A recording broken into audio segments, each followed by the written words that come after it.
'Twas the night before Christmas, and all through the lab, not a creature was stirring, not even a lab rat. The glassware was hung from the ring stand with care, in hopes that precious goodies would soon be in there. By the seven poles, what have we gotten here? My, oh my! It seems our young lad fancies himself quite the chemist. By Jiminy Christmas! Is he extracting Christmas cheer without a license? Ah, naughty list. I got just the present for him. It's Christmas! Oh, what is this? Santa left me something special. Let's see what it is.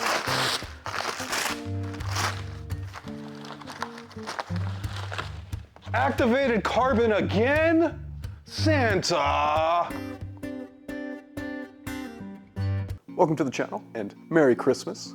This week on Extract All the Things, we're doing the Eastern White Pine. The Eastern White Pine is also known scientifically as Pinus strobus, which is a very cool Latin name. The needles of the Eastern White Pine are soft, flexible, and slender. They usually measure anywhere between 2.5 inches to 5 inches long, and they're always arranged in groups of 5, which is kind of cool. You know, the Eastern White Pine is a fairly common tree in North America. Trees are typically right around 100 feet tall, and like I said, it's a fairly common tree in North America. The natural range of the Eastern White Pine is fairly large. You know, it extends from Canada all the way to the Appalachian Mountains. The Eastern White Pine has played a critical role in the history of America. In the colonial era, it was highly treasured and valued for its timber value. It was also used extensively in shipbuilding. A lot of masts were made of Eastern White Pine. This is actually a pretty cool fact about it. The Eastern White Pine was also a point of contention between the British government and the United States, or the early United States, the American colonies. The British wanted to tax harvesting of the Eastern White Pine, and the American colonists didn't like it. So in 1772, which was a couple years before the American Revolution, there was the Pine Riots, which was all about the Eastern White Pine. The British wanted to tax production and harvesting of Eastern White Pines, but American colonists weren't having it. And it instigated some early riots, which was a precursor to the American Revolution. To do today's extraction, I'm going to be utilizing a new technique, which I haven't showcased on the channel yet. We're going to be doing a cold ethanol wash of pine needles. And we're doing it cold to essentially increase selectivity and hopefully extract past some of the undesirables. You know, I'll go more into that later in the episode. But yeah, we'll be doing cryo ethanol washing of pine needles. The primary target of today's extraction is going to be a terpene known as alpha-pinene. Alpha-pinene is one of the compounds that is responsible for the characteristic aroma of the pine tree. There's other compounds that also contribute to that aroma, but pinene is one of the major ones. There's also a beta-pinene that we will extract as well, but predominantly we will see alpha-pinene in abundance in our extract. On top of that, we can expect to see a wide range of other compounds within our extract.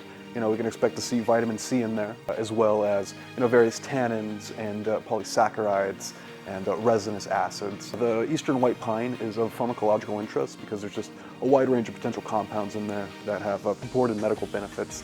There are only certain varieties of pine tree that can be extracted for human consumption, right? Specifically, the ponderosa pine is toxic. It should be noted, and this should be common sense, so I'm just going to say it anyways. Whenever you're extracting something, just make sure you research everything to the nth degree, and just know what you're doing. This should be common sense. But I just gotta say it. So it should be a pretty cool extract. If you like this kind of content, please comment, like, subscribe. It really helps out the channel. Thanks for all the support. It's been awesome. You know, we got a really cool comment section. You know, people are asking really, really good questions. So, you know, if you have any questions, don't be shy. Go ahead and throw them down below, and I'll always answer them to the best of my ability. But thank you for all the support. And the channel's still growing, and it's growing fairly rapidly, which is very, very exciting. And shout out to Santa Claus for getting me some activated carbon. You might use that today. Merry Christmas, and let's begin. Welcome to the bench. I've taken all the proper safety precautions. I'm wearing my safety glasses, gloves, a lab coat, and I've turned on ventilation in my workspace. I also took off my Santa Claus hat because that's, yeah, not super ideal. The material we're actually going to be extracting today is this stuff right here. I ordered it as a tea. People consume this in a tea, and yeah, it's supposedly pretty good. I have yet to try it, so we'll see how it extracts. You guys almost thought I forgot to do a smell test. Do a smell test right now on the material. You know, I like the smell of pine. You know, I really do. I love being in the forest. To me, pine needle is such a nostalgic smell from Christmas and just, you know, hiking and just being outdoors. And I love the smell of pine.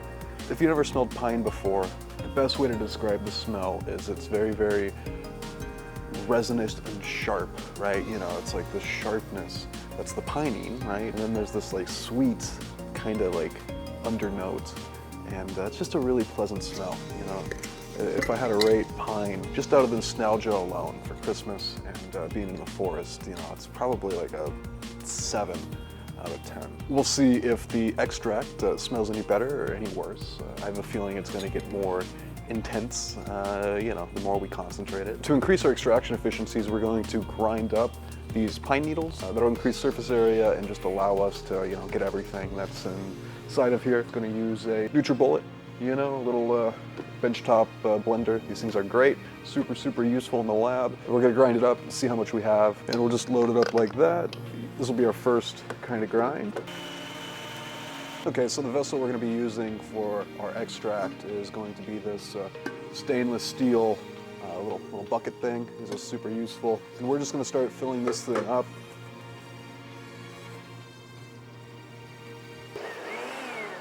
Yeah, so that stuff grinds down really, really nice. So here's our last NutriBullet. Ooh.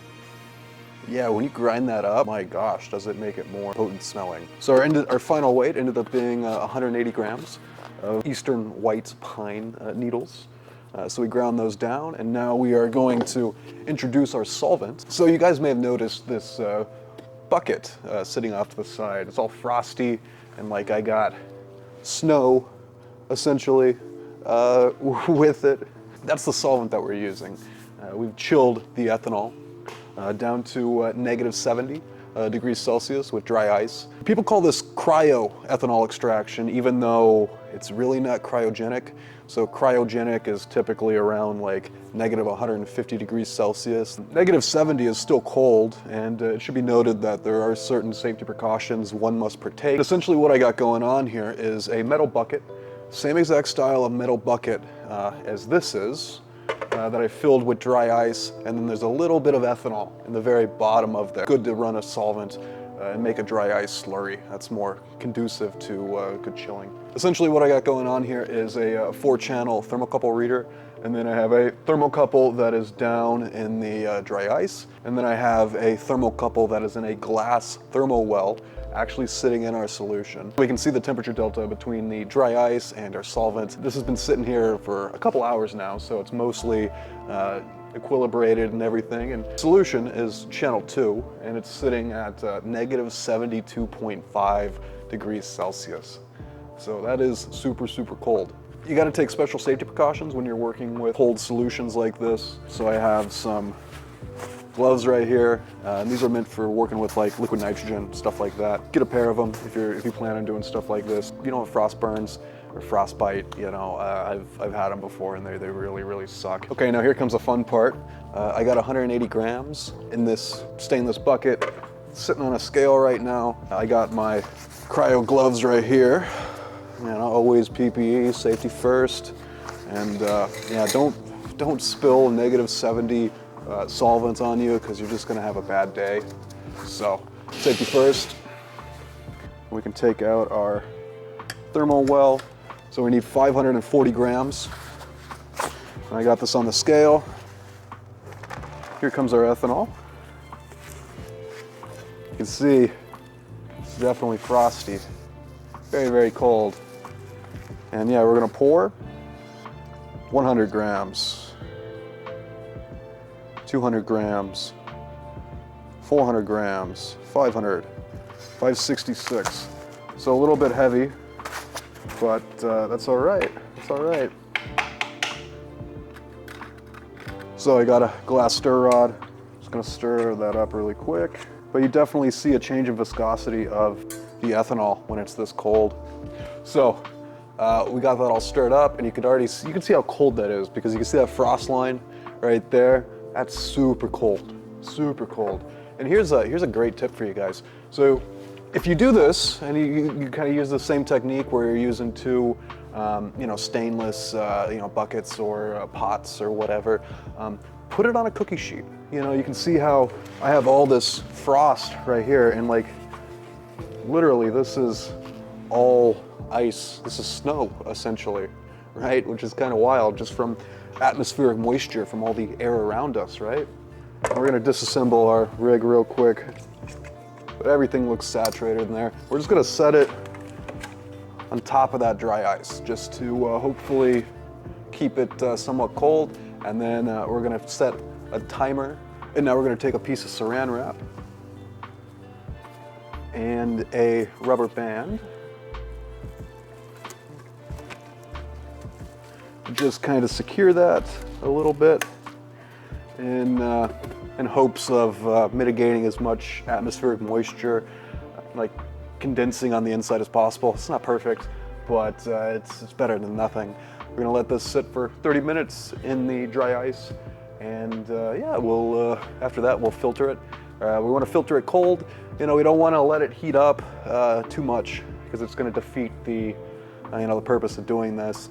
Essentially, why this works is the lower the temperature, the less energy there is in a system. Especially with solvents, the point of saturation, point of supersaturation, all that kind of stuff is can be dictated by temperature, or at least temperature has a role in determining that, right? So essentially what we're doing is we're bringing down that saturation point, and when you do that, you kind of limit what your solvent can extract, right? And then also on top of that, the cold temperatures can inhibit molecular mobility of certain groups of compounds, specifically like longer chain, like lipids and waxes and stuff like that. And essentially in cold environments, those are way less likely to be extracted, just because it takes more energy to get them to extract, if that makes sense, right? So by decreasing the temperature of a solvent, you can improve the selectivity for certain compounds. It's a good technique. It's used extensively in botanical extractions, especially scaled botanical extractions. They have essentially closed loop systems with centrifuges and all that kind of stuff that run, cryoethanol, especially a lot in the cannabis industry and the hemp industry. Cryogenic ethanol extraction is a cornerstone of both of those industries. Okay, so it's been 30 minutes. We're gonna do just a basic gravity filtration to get the biomass out of the tincture before it heats up and extracts more undesirables. So we're gonna send it. So we can see it's a beautiful green color. And now we get to scoop it out. We'll do another filtration after this to get any fine particulate matter. Also, it should be noted that for this iteration of cryogenic extraction, we use these stainless buckets or ice buckets or whatever, right? Which are great, but typically I use like a cryo freezer, right? We could set this in a cryo freezer and let it drip in the cryo freezer, or let it extract in the cryo freezer just to keep it at those temps. I wanted to show you guys how to do a cryogenic extraction very cheaply and easily without having a cryo freezer, because I know most people that they don't have access to those. And also, like I said, calling it cryogenic is a little bit of a misnomer. You gotta remember, true cryogenic temperatures are like negative 150 degrees Celsius and plus, all the way to absolute zero, right? And typically you achieve those temperatures with like liquid nitrogen or liquid helium or something like that, right? Yeah, we're using dry ice, which is great. Never put, dry ice into your solvent. Dry ice is dirty. If you're getting it from a public vendor or something like that, it's probably pretty dirty. So don't contaminate your solvents with dry ice. Just don't. Try to use like a double boiler kind of setup like this or something like that. Ultimately, just get a cryo freezer. That makes life way easier. But it's a great technique. I've personally never seen it applied to pine needles, you know what I mean? So we'll see how it does, but it should improve our selectivity, and we should have some interesting results. After we do our second stage of filtration, we'll run solvent recovery, see what our crude product looks like. Okay, so we finished our gravity filtration, and now we're gonna move on to our secondary filtration. But first, We're going to use some of that activated carbon that Santa so kindly left for us. We're going to be doing what's known as a carbon scrub, just to further purify our crude tincture a little bit more. You know, the activated carbon is going to target a lot of the organic undesirables, you know, so things like chlorophyll, various pigments, and other organics, also including, you know, a targeted compound, but that's okay. Removing those other undesirables is a little bit more important, and we can accept that loss in yield just to have a cleaner product downstream in process. We're gonna take our carbon and just pour it on in there. And now we're ready to move on to our vacuum filtration. So this is a simple vacuum flask with a sintered funnel. I got a coffee filter right here. We'll throw that in there. We finished our carbon scrub and our filtration, and we yielded this beautiful, just absolutely beautiful yellow solution. The carbon scrub was extremely effective. So you can see here is the material before a carbon scrub. You can see how it's kind of like a greenish black color. And then here it is after the carbon scrub, and it is a beautiful yellow color with a very high level of clarity. It's quite beautiful. Now we can proceed to solvent recovery and yeah, see what we made. So we're ready to proceed with solvent recovery. We have our solution right here. It's a beautiful, beautiful color. You know, our carbon scrub was critically effective, and yeah, it turned that kind of green extract with a lot of chlorophyll to this beautiful gold color. Got the Rotary set up. The water bath is at temp and the chiller is at temp. So now we're just going to fill up this boiling flask a little bit. The boiling point of our target compound, you know, pinene, is 156 degrees Celsius. The boiling point of our solvent is, which is ethanol, is 78 degrees Celsius, right? So there's a pretty big gap in between the boiling point of our targeted compound and the boiling point of our solvent. It should be noted, however, that the flash point of pinene is 33 degrees Celsius. So that means we're gonna get co-distillation. It may not be in totality, right? Only small amounts will be flashing off, but regardless, small amounts of our targeted compound will be flashing off and essentially co-distilling with our solvent. And there's not really too much you can do to avoid that. You know, it's running pretty good. You can see we're condensing fairly well. Yeah, I'm gonna feed our boiling flask with a little bit more solvent. All right, so we've completed our solvent recovery. I'm gonna go ahead and stop the system. Yeah, see we got a nice yellow oil. Let's go ahead and vent the system and see what we made. Oh yeah, definitely yielded like a fine yellow oil. There's some chunks in there too, which are interesting. And let's go take a look at this on the bench. All right, so we completed our solvent recovery and we yielded this beautiful yellow oil. It looks like we also have some stuff that's like precipitating out of it, but it is a very fine, beautiful oil. I have not smelled it yet, so I'm kind of excited actually. This turned out really, really nice. You know, the carbon scrub removed a lot of that chlorophyll. So let's do a smell test real quick. Taking off the lid. That smells pretty interesting. It's still reminiscent of pine trees, but it's not the same. It's definitely changed. It still has that kind of like resinous, sharp scent to it, but that sweetness is almost gone. And it kind of makes sense too, because we cut out, you know, all of the lower boiling point terpenes with our solvent recovery. So now I have the task of getting all of this out of here and into our test tube. And I figured we could probably rig something up to make our lives a little bit easier. Yeah, we can just kind of drain it into there. You know, the material's thin enough to kind of facilitate this. Just gonna let this drip now. And yeah, it was a good extraction. I was actually pleased with the result. So after we're done with this, we'll calculate our yield and see what we yielded. I'm gonna let this drip for a little bit, try to get all of this stuff that I can. And then we're going to run it through the HPLC. You know, the cryo extraction coupled with carbon scrubbing, you know, definitely cleaned up this crude product to a very, very nice form. Just the coloration on it is pretty wild. It's pretty beautiful. The clarity as well in the oil is very nice. There's definitely something precipitating out of there, and I think it might be sugars. Just kind of looks like sugars to me.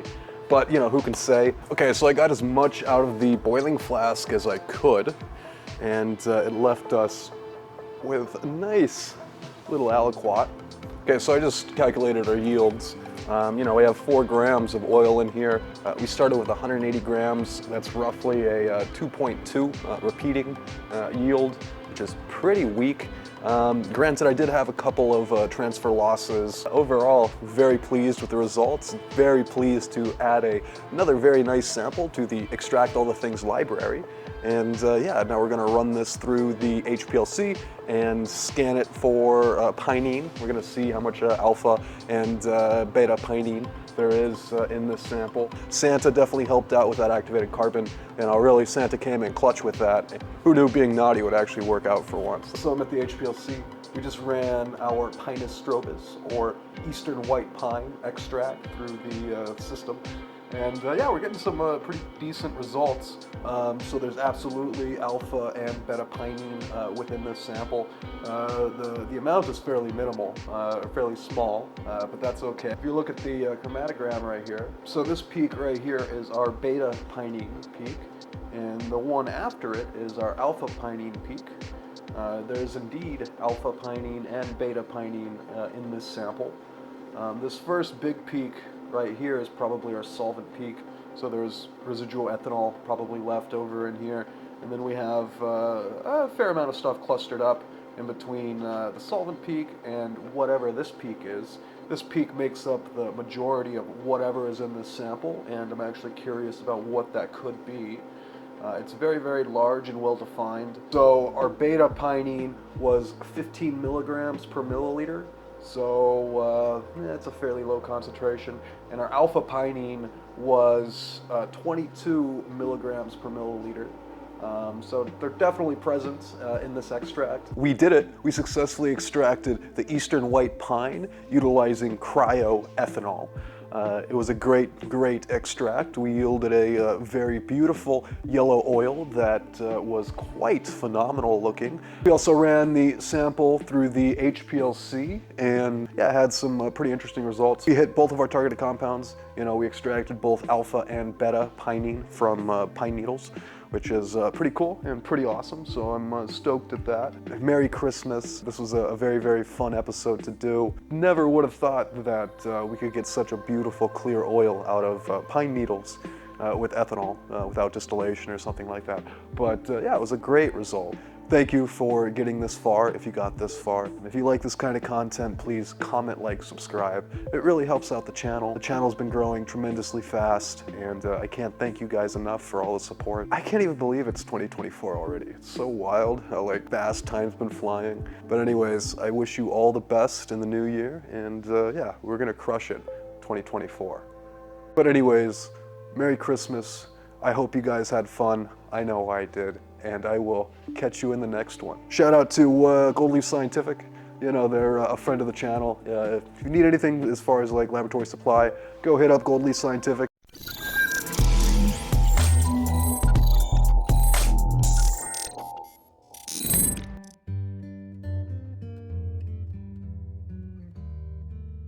So instead of having a pine needle tree, I'm just gonna have a glassware tree with some pine needles in it. I actually really like that. I think it's kind of cool.